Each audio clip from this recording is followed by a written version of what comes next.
잠잠케 해주시고 새로운 능력과 은혜를 주시는 살아계신 주님 앞에 이 새벽에서 나와서 기도하고 엎드렸사오니 하나님 아버지 이 시간에 함께 하시고 역사하여 주시옵소서. 우리 앞에 있는 어려움과 고난과 강풍이 도리어 인생의 축복의 길로 빨리 나갈 수 있는 강풍이 되는 줄로 믿습니다. 일sem세상 특세가 그런 역사에 임하는 줄로 믿습니다. 이 시간의 말씀과 찬양과 기도 가운데 악다운 은혜로 역사해 주시고 큰 산이 평지가 되는 그 은혜가 임하게 하여 주시옵소서. 예수님의 이름으로 기도드립니다. 아멘.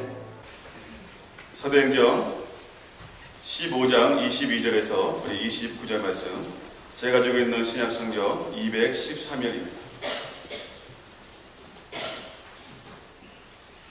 이 아침에 우리에게 주시는 계시의 말씀으로 받으시기 바랍니다. 22절 말씀 제가 먼저 읽도록 하겠습니다.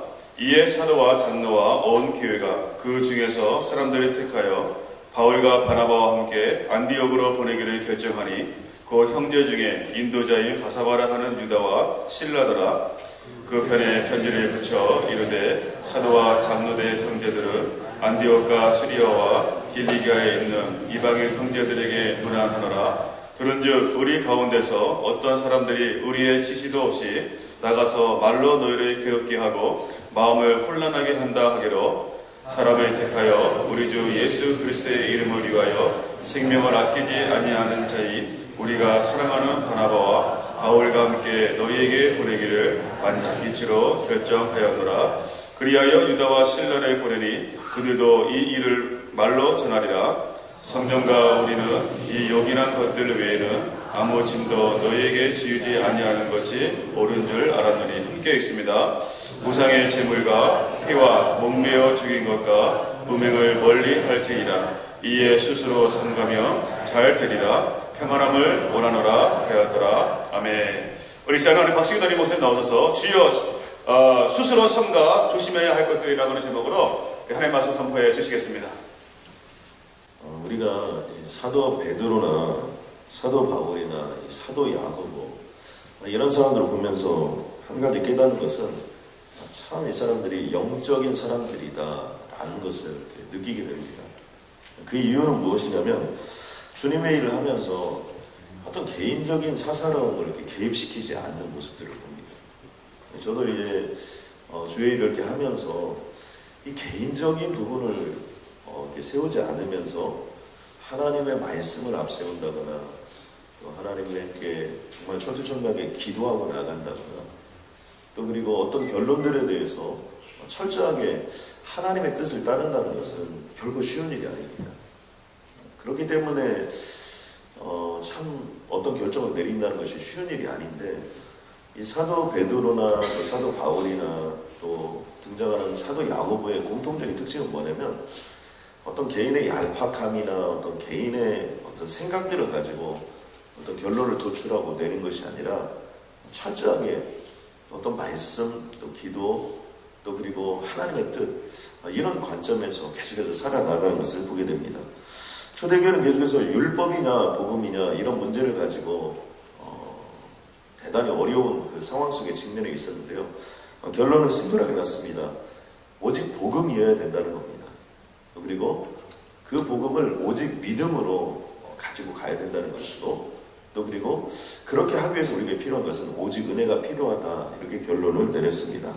그래서 율법이 아니라 이제 복음으로 살아가는 것이고 우리 어떤 공로나 이런 것들을 앞세우지 아니하고 믿음을 가지고 은혜를 향하여 나아가는 모습이 우리들이 할 일이라고 이렇게 결론을 내렸습니다. 이제 그러면서 이 결론 내린 것들을 어떻게 이제 안디옥 교회에 전해줄 것이냐 이 문제를 결정을 짓는데 말씀해 보니까 사도와 장로와 온 교회가 이런 결정을 내렸습니다.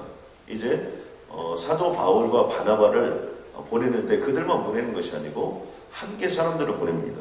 그래서 바사바라는 유다와 실라를 보내면서 편지를 한 통을 씁니다. 그래서 편지를 딱 써서 보내고 그 다음에 그 편지를 통해서 그곳에 있는 사람들에게 또 가서 설명도 하고 또 이렇게 가면서 안디옥 교회의 어떤 위로와 격려의 차원에서 이렇게 함께 사람들이 가게 되었습니다.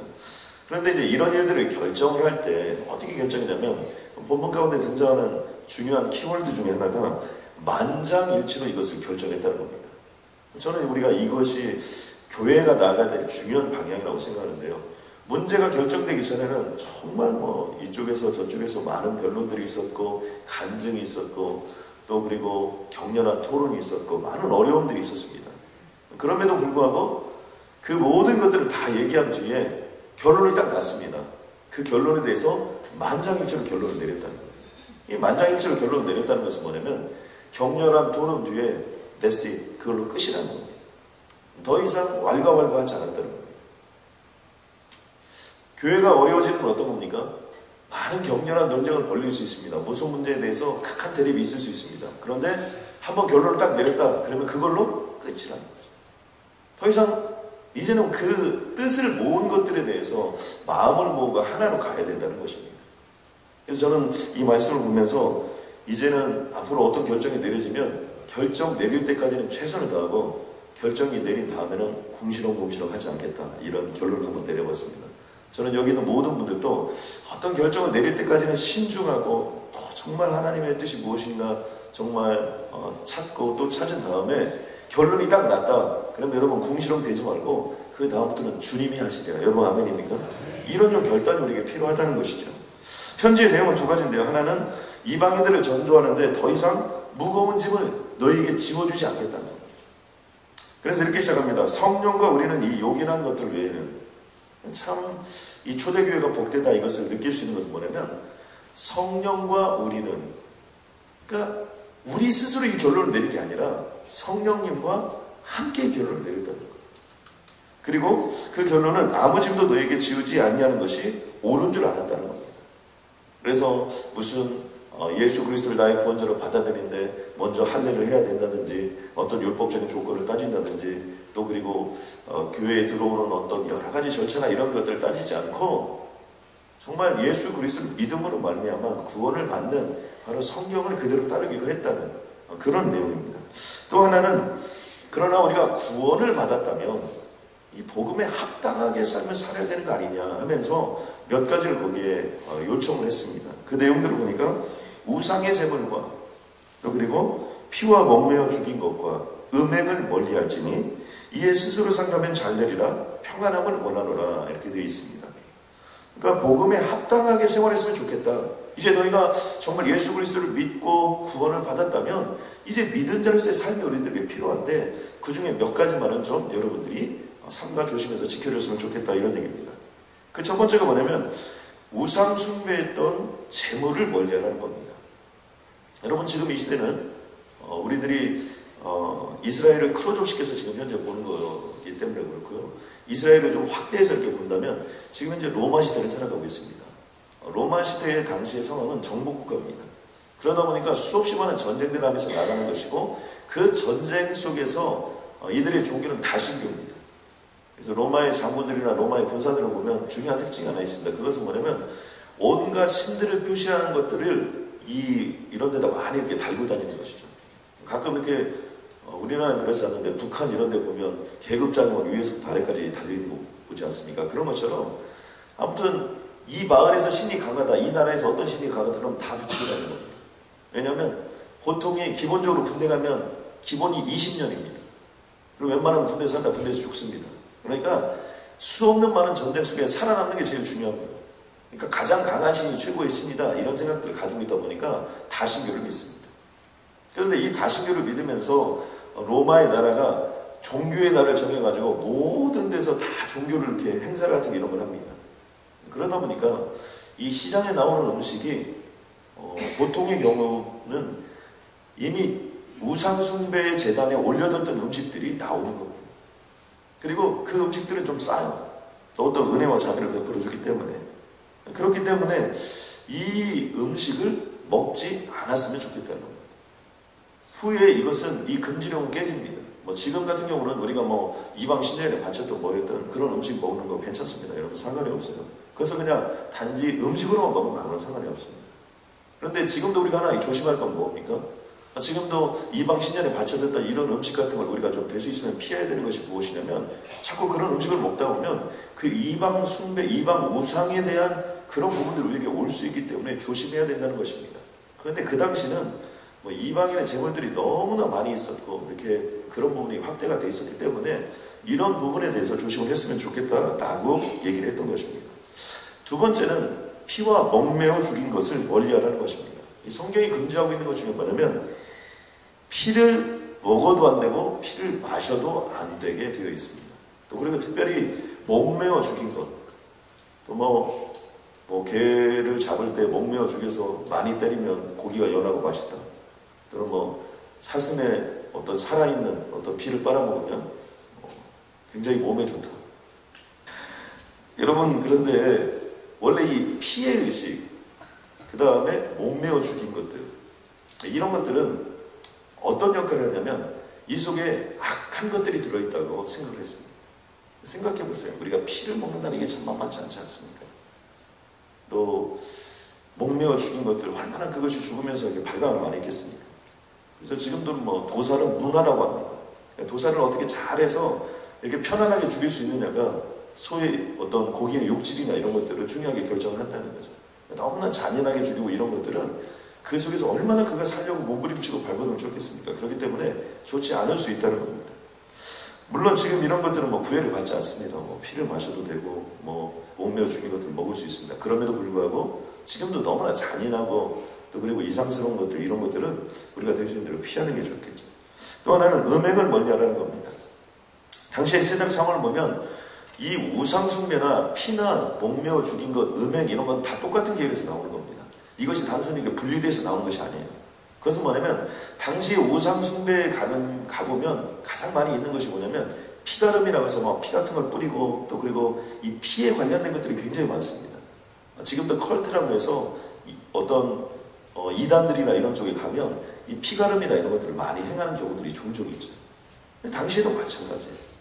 또 그 다음에 이방의 음식들 이런 것들이 또 발달했고요. 또 거기에 발달한 것이 뭐냐면 술과 여자입니다. 특히 여자는 사제였어요. 여자 사제.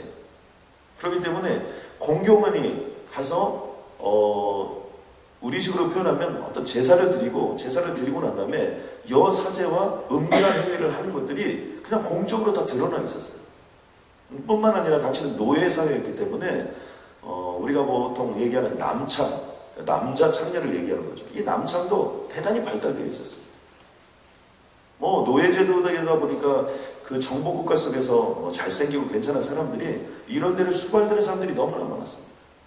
그러다 보니까 당시에 로마의 행색계 나오고 또 어떤 위치에 있었고 이런 여자들이 공공연히 가서 이런 이방 신들을 섬기면서 남창들과의 관계를 맺거나 여사제들 이런 관계를 맺으면서 음란함이 팽배해져 있었습니다. 베드로전서 4장 3절에 보면 이렇게 얘기합니다. 사도 베드로가 음란과 정욕과 술취함과 방탕과 향락과 무법한 우상 숭배를 하여. 이거 똑같은 거예요.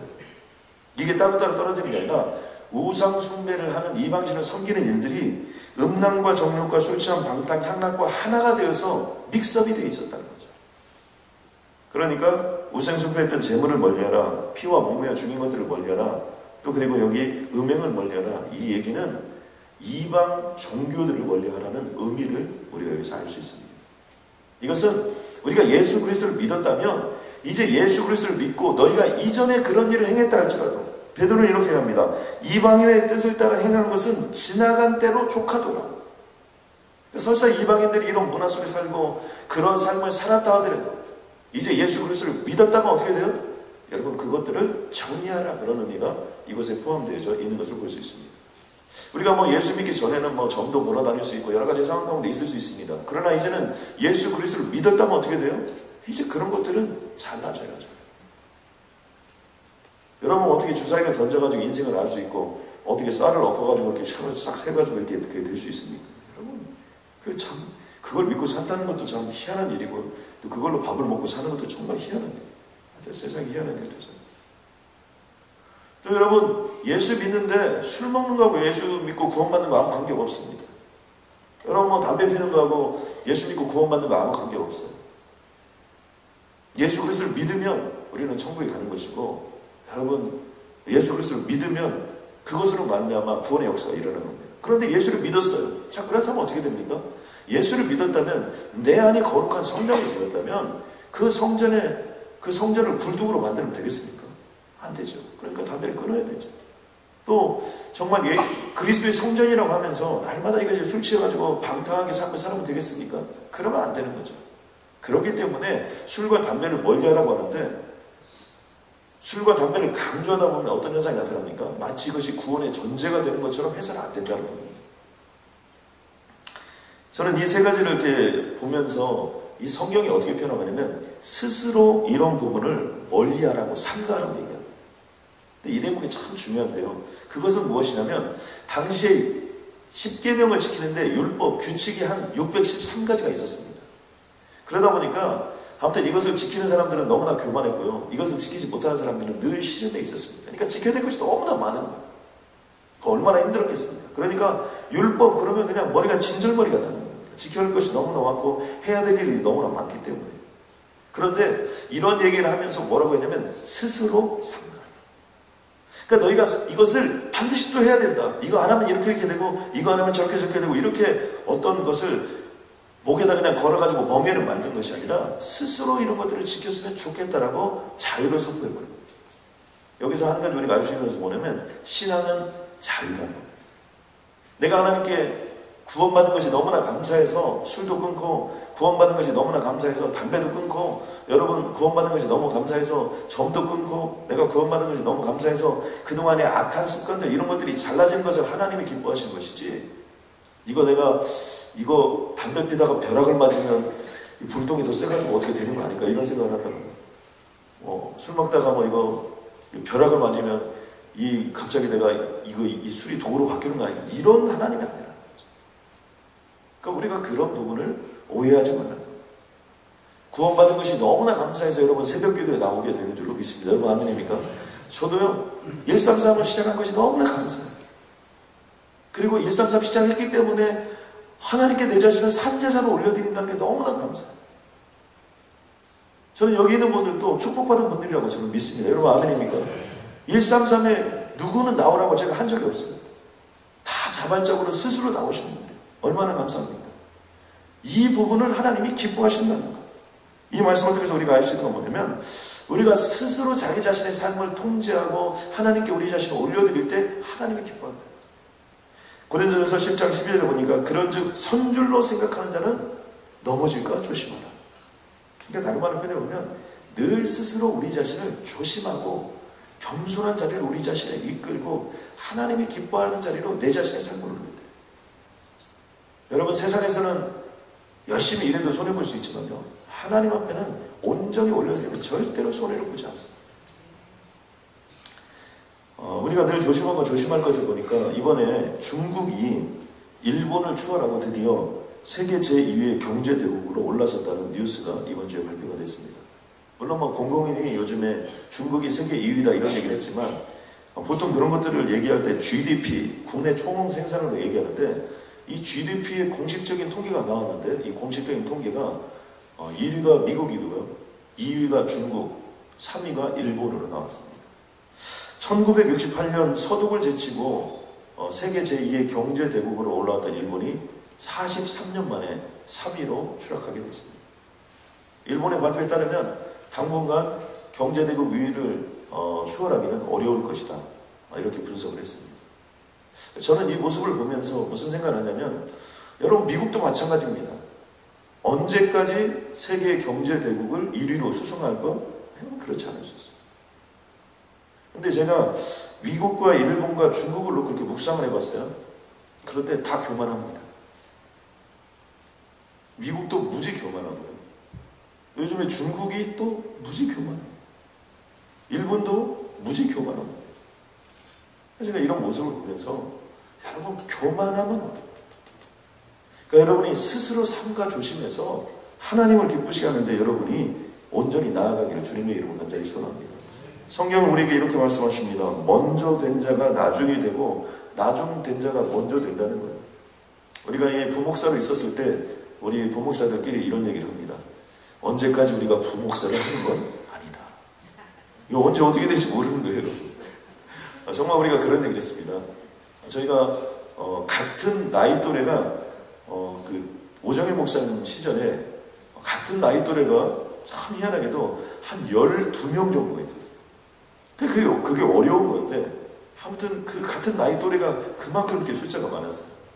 그래서 오정희 목사님 항상 최강군단 그랬는데, 그러면서 이제 우리가 모여가지고 뭐 힘들고 어려운 일 있으면, 우리가 언제나 부목사가 있는 건 아니야. 언제나 하나님 우리를 쓰시면 또 위치가 어떻게 될지 모르지, 이렇게 우리가 늘 그러고 그랬는데, 지금 보니까 정말 한국에서요, 얼마나 정말 목회들이 잘하고 있는지. 교회가 크다 이런 개념보다도 정말 굵직굵직한 교회들에 가서 하나님의 영광을 돌리는 이렇게 모습들, 이런 모습들을 보면요, 상상을 할 수가 없어요. 먼저 된 자가 나중이 될 수 있고, 나중 된 자가 먼저 될 수 있는 거예요. 지금 우리가 뭐 신앙이 좋다, 믿음이 좋다, 뭐가 좋다, 뭐 이렇게 하다가 어느 한순간 어려워질 수 있고요.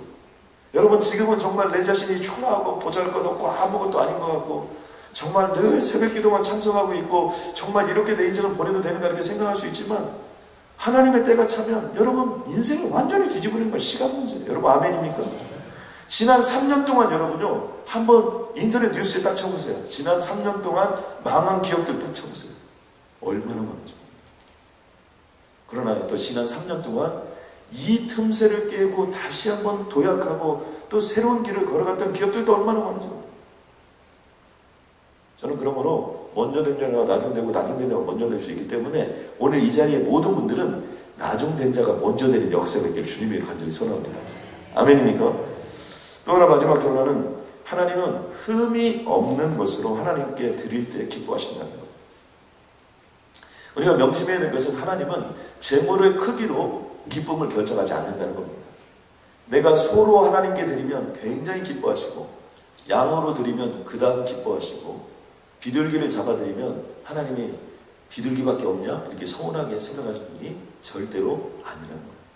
중요한 건 뭐예요? 우리가 하나님께 제사를 올려드릴 때 가장 중요한 것은 뭐냐면 전적 헌신이에요. 전적 위탁이에요. 주님께 내 자신을 다 올려드립니다. 주님, 나의 모든 것들을 주님처럼 올려드립니다. 주님, 나를 연락하여 주시옵소서. 라는 것을 주님이 원하신다는 거예요. 그래서 그것이 무엇이냐면, 아무 흠이 없는 것으로 드릴 때 주님이 제일 기뻐하셔요. 레위기 22장 21절 말씀을 보니까 이렇게 됐어요. 소나 양으로 화목제물을 여호와께 드리는 자는 기쁘게 받으심이 되도록 아무 흠이 없는 것으로 온전한 것으로 하지. 하나님이 제일 기뻐하는 것은요, 흠이 없는 것을 기뻐하세요. 이 세상에 가장 흠이 없는 게 무엇일까요? 그게 예수님이에요. 그래서 우리가 기도도 누구의 이름으로 해요? 마지막 결론은 예수님의 이름으로 해요. 우리가 묵상도 누구예요? 오직 예수예요. 안진뱅이가 일어나는 것도 오직 예수예요. 병든 자를 치유하는 것도 오직 예수예요. 왜 그렇습니까? 바로 예수 그리스도가 가장 흠이 없기 때문에. 그러므로 우리는 제사를 드릴 때, 내 자신의 삶을 올려드릴 때 무슨 일하든지 예수 그리스도의 이름을 앞세우고 가야 돼요. 왜요? 그것이 가장 흠이 없기 때문에 가장 파워풀하고 가장 능력 있고 가장 권능이 있어요. 그리고 이제 예수 그리스도의 이름으로 우리의 삶을 올려드렸다면 우리 자신의 삶을 흠이 없는 것으로 주님께 올려드려요. 그러면 그곳에서요, 놀라운 역사가 일어나요. 이 거룩은요, 하나님의 가장 중요한 속성입니다. 거룩한 자는 하나님과 소통이 되게 되어 있어요. 근데 중요한 건 무엇으로 거룩이 이루어진 거냐? 말씀과 기도로 이루어집니다. 아멘입니다. 그러므로 새벽 예배에 나오셔서 여러분 늘 말씀과 기도를 접하잖아요. 그럼 인생이 달라지게 되어 있어요. 왜요? 그게 거룩의 가장 중요한 속성을 이루는 일이에요. 거짓말과 싸워서 우리는 거룩해지는 게 아니에요. 물론 그것도 중요합니다. 그러나 진짜로 중요한 것은 말씀과 기도로 거룩해지는 거고, 예수의 이름으로 거룩해지는 거고, 또 그렇게 거룩해진 우리가 흠이 없는 하나님께 올려드리면 여러분 그것에서 하나님의 역사입니다. 우리가 24K가 순금이죠. 18K보다 24K를 더 중요시 여기는 건 뭐예요? 여러분, 금의 순도, 불순물이 그만큼 없다는 거죠. 다이아몬드 중에 가장 좋은 건 뭐예요? 불순물이 섞이지 않는 거예요. 가장 강한 거예요. 그게 더 비싼 거예요. 그런 것처럼 나를 말씀과 기도로 쳐서 하나님께 올려드리면 하나님께서 우리 인생을 그렇게 정금 같은 인생으로 반드시 써주실 줄로 믿습니다. 흠 없이 하나님께 우리의 자신을 올려드리기를 이 시간 소원합니다. 주여, 우리를 흠양하여 주시고 어떤 죄악이 있을지라도 예수 그리스도의 이름으로 멸하여 주신 줄로 믿습니다. 하나님, 우리를 사용하여 주옵소서. 정말 불기둥처럼 구름기둥처럼 이 땅을 밝히는데 주님 사용하여 주시옵고, 동부사랑교회를 들어서 주님 역사하여 주시사 능히 건축을 감당할 수 있도록 주님 역사하여 주옵소서. 하루속히 이 모든 건축들을 마무리 짓고 전도적 교회, 선교적 교회로 거듭나서 이 땅에 하나님의 영광의 복음을 전파하는 교회로 거듭나게 하여 주시옵소서. 모든 성도님들이 이번 아버지 하나님의 건축에 동참함으로 말미암아 30배, 60배, 100배, 1000배, 10억배의 축복을 받는 역사를 허락하여 주시옵고, 아무리 쓰고도 아버지 그 곳간이 차고 흘러 넘치는 영광을 보여 주옵소서. 이곳에 생성한 모든 자들에게 주님 역사하여 주시어서 물고기 2마리와 머리떡 5개로 주님께 올려드릴 때 5천 가정이 먹고도 12광주가 남는 비즈니스를 허락하여 주옵소서. 그러한 직장을 허락하여 주옵소서. 그러한 자녀들이 되게 하여 주시옵소서. 그러한 축복을 받게 하여 주시옵소서. 하나님, 그러한 교회가 되게 하여 주옵소서. 예수님의 이름으로 기도드렸습니다.